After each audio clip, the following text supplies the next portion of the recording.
Merci, Monsieur l'ancien président. C'était passionnant de vous écouter. Et je ne savais pas que vous aviez aussi une casquette de volcanologue.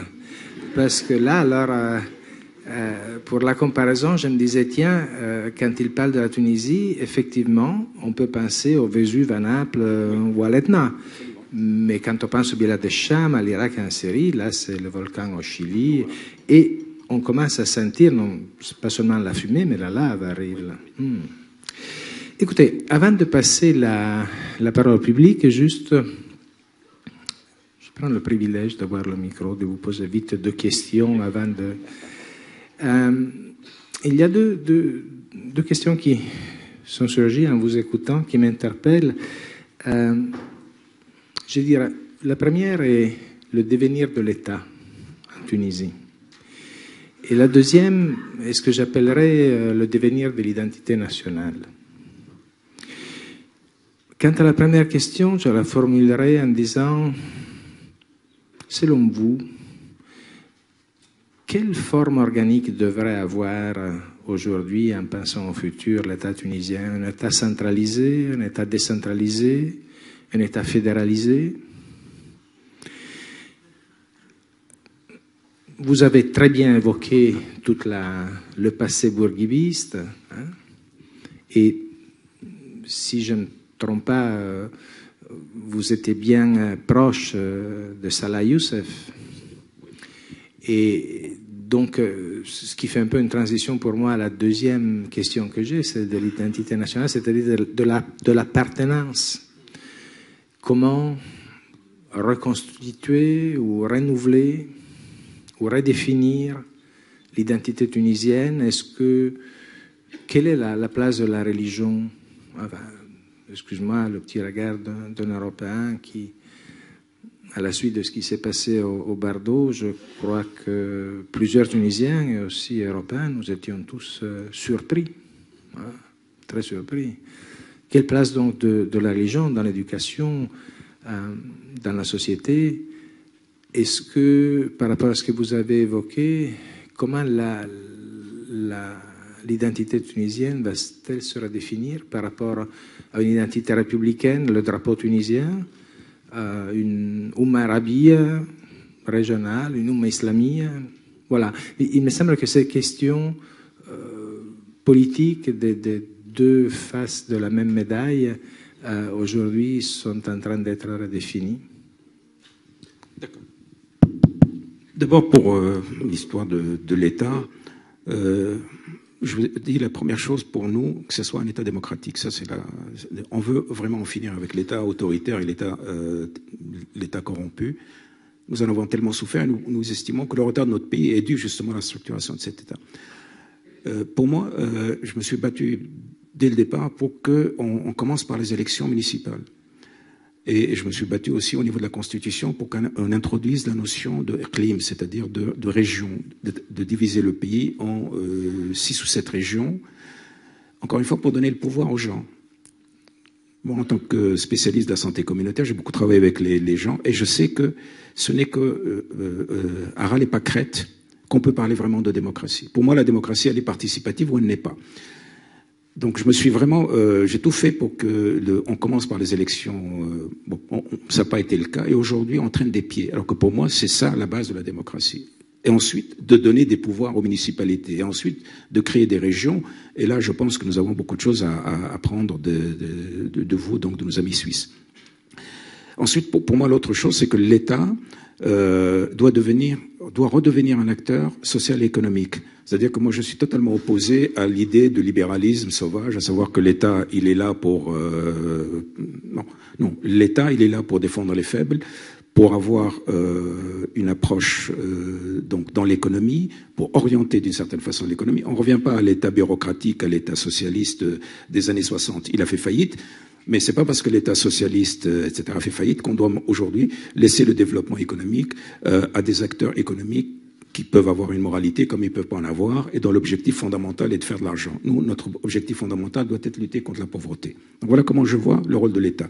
À la fois un rôle plus social et plus démocratique et en transférant aux régions et aux municipalités le maximum de pouvoir. Pour la question de l'identité, là, ça a été le casse-tête pendant 3 ans, donc pendant au moins 2 ans au niveau de la Constitution, notamment à la place de la religion. Et on est arrivé à quoi? On est arrivé à dire que la source du pouvoir, c'est le peuple. Donc ça, c'est quelque chose d'extrêmement important.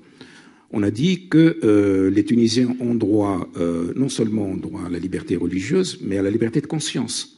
Ça veut dire ce que ça veut dire, la liberté de conscience. C'est-à-dire que vous pouvez être religieux comme vous pouvez être religieux, vous pouvez être tunisien comme... Et moi, je n'ai pas arrêté de dire que il faut qu'en Tunisie, les gens s'acceptent mutuellement et qu'ils acceptent aussi que dans le paysage, on accepte tout aussi bien la femme avec un voile que la femme avec un niqab, que la femme sans l'un et l'autre.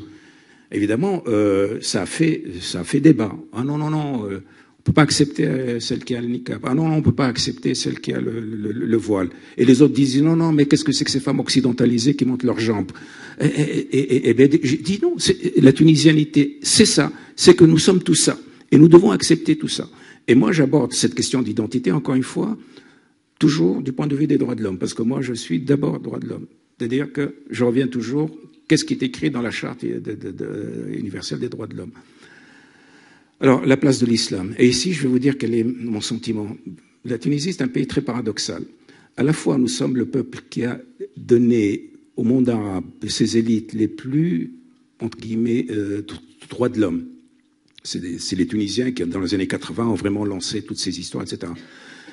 C'est dans ce pays qu'il y a le plus de société civile, qui a le plus de liberté de la femme, mais aussi nous sommes le pays qui est en train d'exporter le plus de terroristes. Ça, c'est quelque chose qui me met dans tous mes états en me disant, mais qu'est-ce qui se passe? C'est quelque chose que je ne comprends pas. Comment se fait-il que notre société, qui produit des militants des droits de l'homme, qui produit des militants féministes, qui produit des militants démocrates, nous envoyons aussi des Daesh, etc. Ça me pose un grave problème. Et je pense que c'est dû très vraisemblablement au fait que pendant ces 20 dernières années où le pays était, où le pouvoir bêtement s'est attaqué à un islamisme modéré. Ennahda, c'est un islamisme modéré. Eh bien, il a laissé le terrain à tous les islamismes extrêmement durs. Et aujourd'hui, nous payons très chèrement cette politique. Et aujourd'hui, nous sommes dans une course contre ces mouvements pour que justement, je vais vous dire une chose, le terrorisme en Tunisie, c'est une nuisance, c'est pas un danger.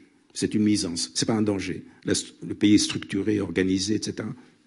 C'est comme dans n'importe quel pays occidental, c'est une nuisance. C'est pas un danger, ça ne peut pas mettre en danger la République. Ailleurs, oui. Alors, ce que nous voulons en Tunisie, c'est d'être des Tunisiens, appartenir à la communauté arabe, appartenir à la communauté africaine, la Tunisie a une dimension africaine, appartenir à la communauté euro-méditerranéenne et appartenir tout simplement à l'humanité.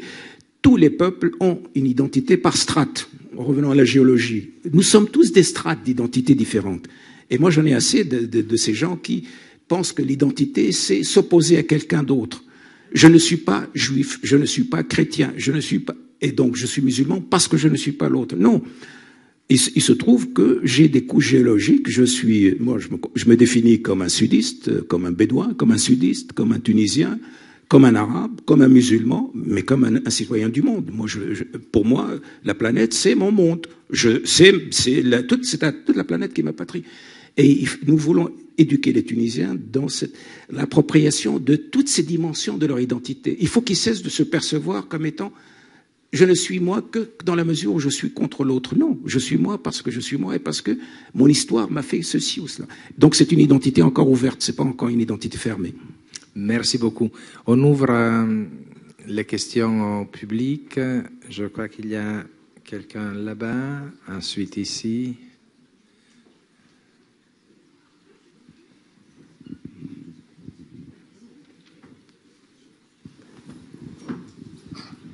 Merci beaucoup, Monsieur le Président. C'était vraiment très intéressant ce que vous avez.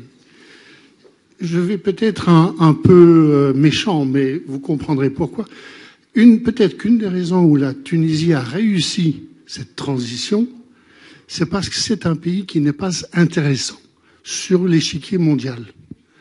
Elle n'a pas de pétrole, elle n'a pas de position géographique extrêmement importante, et il n'y a pas eu d'influence d'un pays extérieur ou de pays extérieurs, comme c'est le cas maintenant dans dans les 3/4 des pays, l'Irak, l'Iran, il y a des intérêts divers qui continuent à empêcher, je dirais un petit peu, une solution nationale faite par les nationaux. Est-ce que vous pensez que c'est une position qui est acceptable? Si vous êtes d'accord, on prend 2 ou 3 questions. Et il y avait une question ici.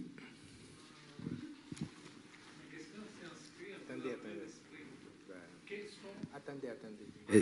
Il vient avec le micro. Comme ça. Il y a 2 questions, madame et monsieur. Bon, commençons avec monsieur alors. Quel est le rôle de la géopolitique là-dedans?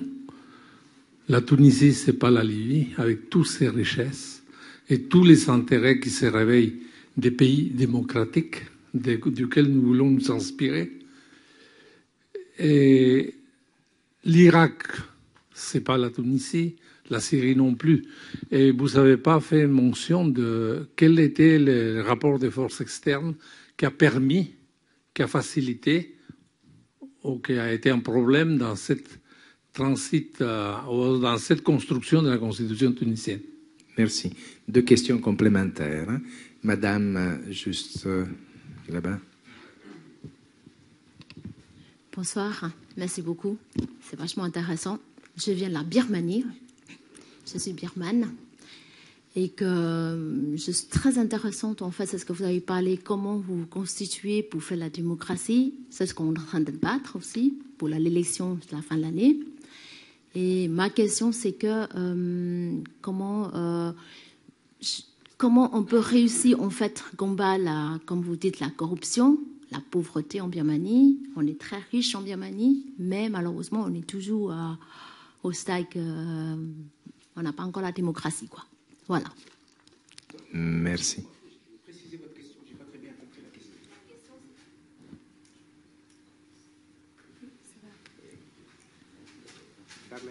Allô, voilà.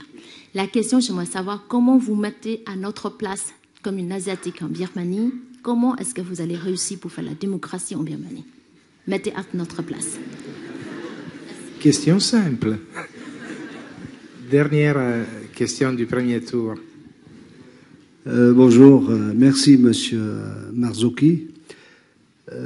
C'est pas à vous que je vais parler des droits de l'homme qui ont été bafoués pendant une vingtaine d'années en Tunisie, la torture, la corruption avec l'ancien régime. Comment vous expliquez que la majorité des Tunisiens ont fait un pas en arrière? Bon, démocratiquement, c'est vrai, mais aujourd'hui, le régime fait partie des gens qui ont torturé, qui ont pillé, qui ont été des corrompus au même moment de l'ère de Ben Ali. Et puis la deuxième question, elle est collée aussi. Comment vous expliquez votre non-réélection? Voilà, merci.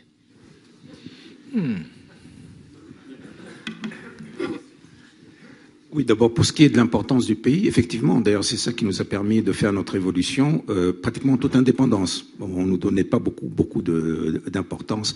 Le problème, c'est que immédiatement après la Révolution, la Tunisie est devenue un pays très, très, très intéressant. Moi, j'ai vu défiler dans mon bureau Madame Clinton, le ministre des Affaires étrangères russe, etc., des gens qui n'avaient jamais mis les pieds en Tunisie, ou très peu. Plein d'eux. La Tunisie est devenue presque une curiosité. Donc, elle a effectivement suscité, d'autant plus qu'effectivement tout le monde savait que cette l'onde de choc partait de la Tunisie.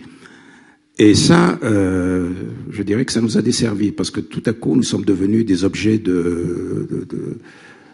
oui. Et je peux vous dire que là, on me dit comment vous expliquez votre non-réélection. D'abord, je l'explique par mon incapacité, mes erreurs, etc.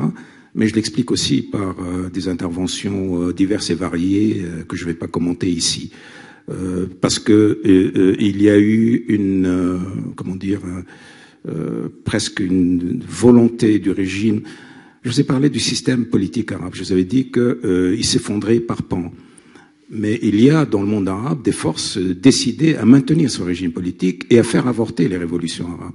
Donc Et il y a, si vous voulez, dans cette phase de construction, nous sommes des gens qui construisent, mais il y a des forces qui veulent détruire ce printemps arabe, qui veulent que ces expériences démocratiques ne marchent pas, et qui y ont mis beaucoup d'efforts, beaucoup d'argent. Beaucoup d'argent, beaucoup d'efforts. Et ce qui s'est passé aussi bien en Égypte qu'en Syrie, qu'au Yémen, etc., ce sont des forces qui, aujourd'hui, sont décidées à ce que ces pays ne deviennent jamais des pays démocratiques. Or, c'est une bataille perdue, parce qu'encore une fois, je vous dis que ce sont des volcans, et que même si vous remettez le bouchon, ça va exploser. Parce que, qu'est-ce que vous faites? Vous remettez de nouveau le bouchon, mais la chambre magmatique, pour toujours notre expérience, vous ne réglez pas le problème de la corruption, parce que ce sont les gens corrompus qui font ces contre-révolutions. Donc, tôt ou tard, ça va exploser, ça va réexploser. Et alors, qu'est-ce que vous faites? Mais nous sommes en train d'apprendre aujourd'hui à faire face à la contre-révolution. Alors, la géopolitique, je vous ai répondu, la géopolitique, c'est que toute cette zone du sud de la Méditerranée, notamment à partir de la Libye, elle va être explosive pendant, je ne sais pas, et ça peut prendre des années et des années. J'espère que ça ne prendra pas des décennies.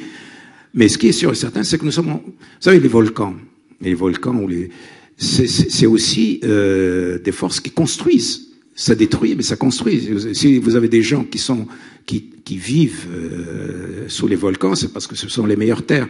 Donc nous sommes dans une phase de destruction, mais nous allons avoir des phases de reconstruction. C'est-à-dire que nous allons voir dans toute cette région une nouvelle répartition des pouvoirs, une nouvelle répartition des richesses. Et ça, encore une fois, c'est ce qui s'est passé en Chine au 19e siècle. Personne n'aurait rien parié sur la Chine. Vous êtes bien d'accord avec moi? Regardez où elles sont. Donc, j'aimerais qu'on fasse pas la même erreur, et peut-être que les Arabes, dans 50 ans, surprendront beaucoup de monde.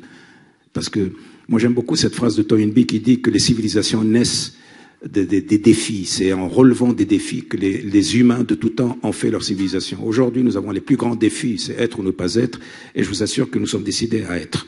Alors, comment vous expliquer le pas en arrière?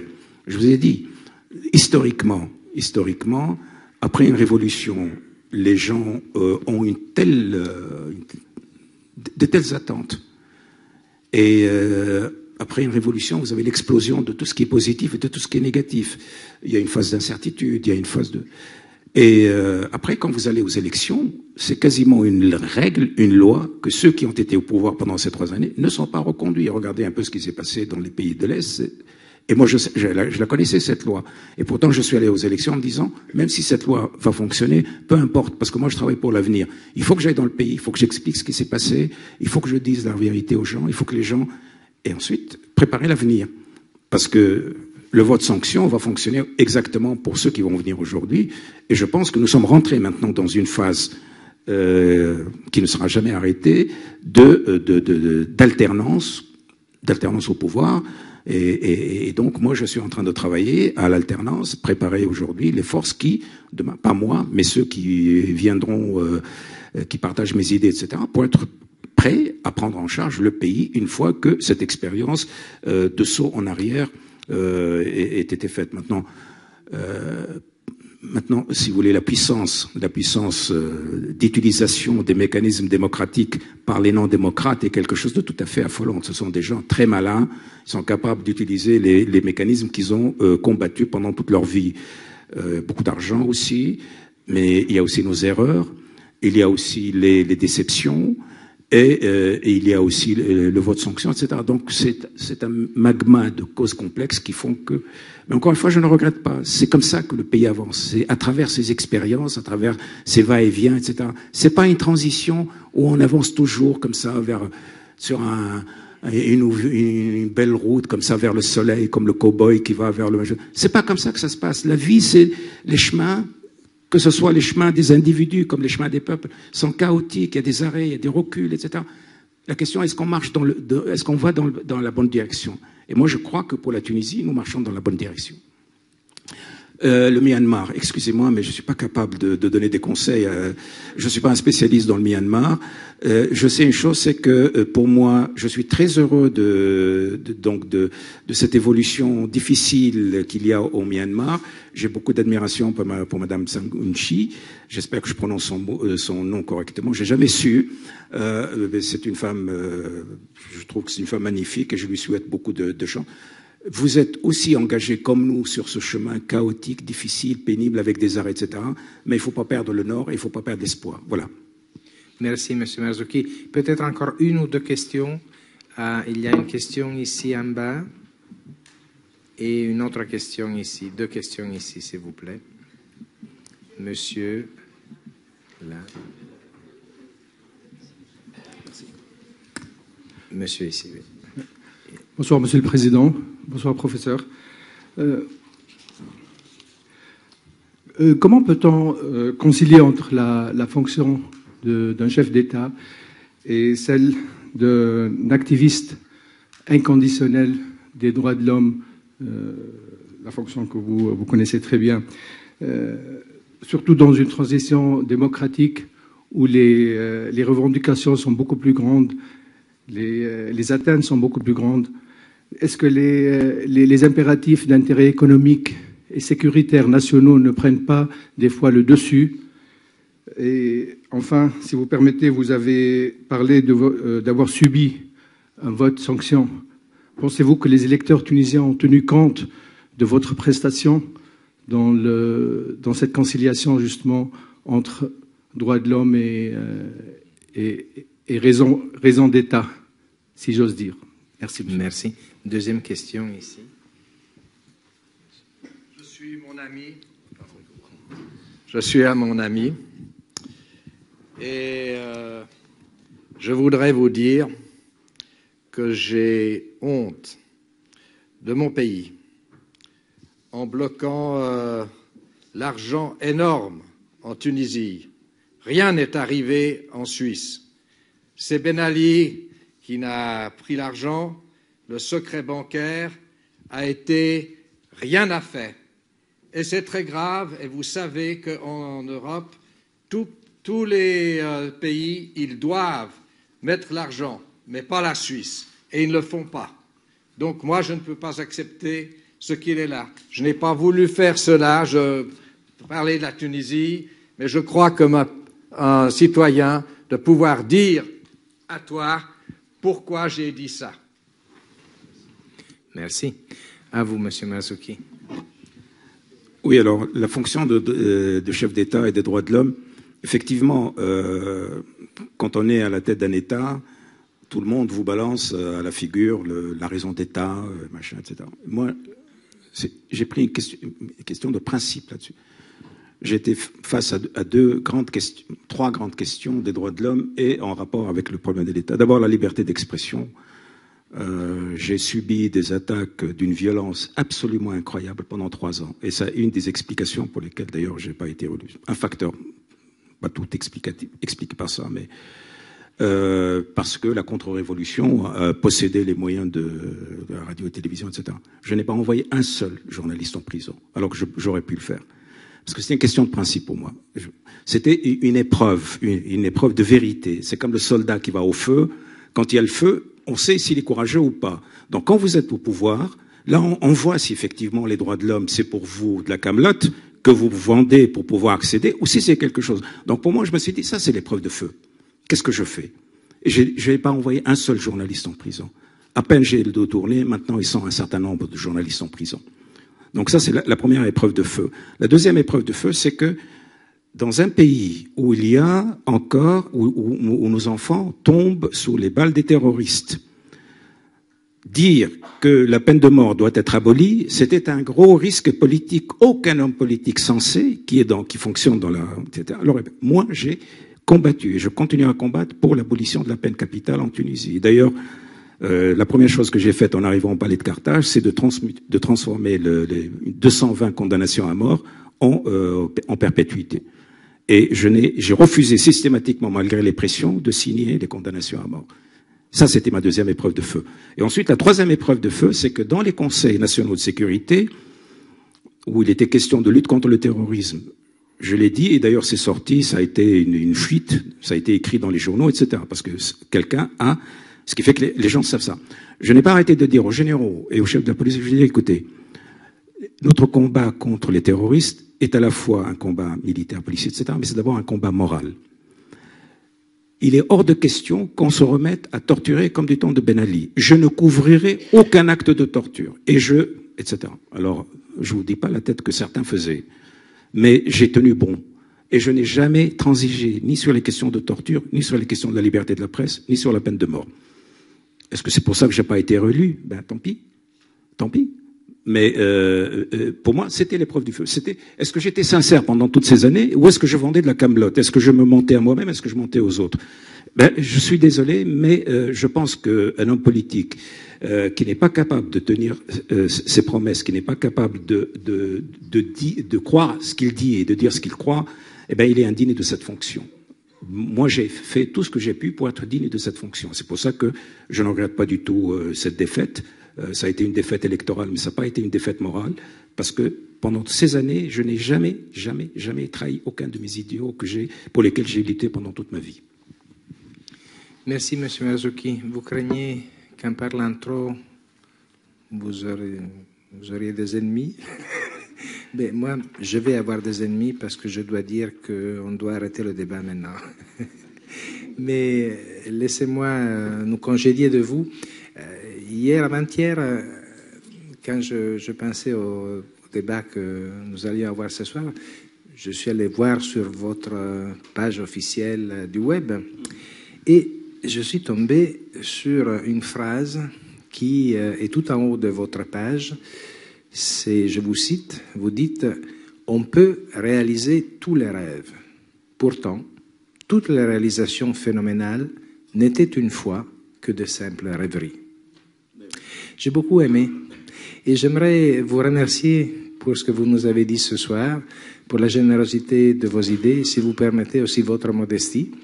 Et j'espère que ces rêves vous ferez rêver les Tunisiens, mais aussi les Européens, que vous pourriez réaliser de ces rêves, parce que nous en avons besoin vraiment tous. Merci beaucoup. Très bonne soirée, Inch'Allah.